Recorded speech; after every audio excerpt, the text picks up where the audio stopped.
السلام عليكم ورحمة الله وبركاته. اللهم صل وسلم وبارك على سيدنا محمد وعلى آله وأصحابه أجمعين.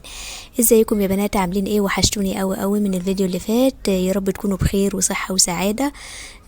طبعا النهاردة بعد محاولات كتيرة قوي، وكلمت جوزي اكتر من مرة وكده علشان اشوف بناتي وكده.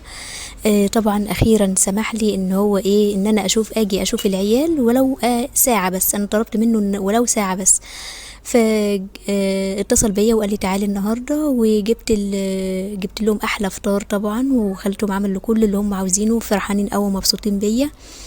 جهزت لهم الفطار وقعدنا فطرنا مع بعض ولعبنا شويه مع بعض وكده.